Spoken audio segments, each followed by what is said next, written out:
Alo, kabalo ba ka nga sa time nga naitaw nga niduol nimo yan nagukab og Biblia, gibasahan kag Biblia dayon sulod sa imong kasing-kasing gihikap gyud mga imong kasing-kasing gi-convict gyud ka.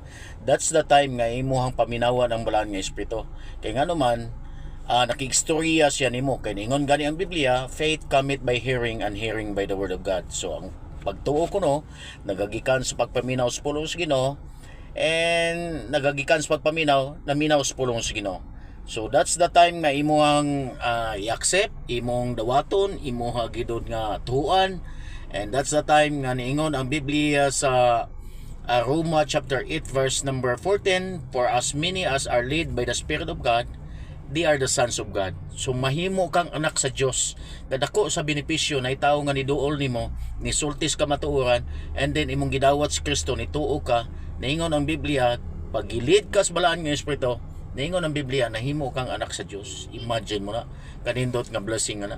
So isito lang imong kaugalingon mintras na apakay panahon. Thank you and God bless.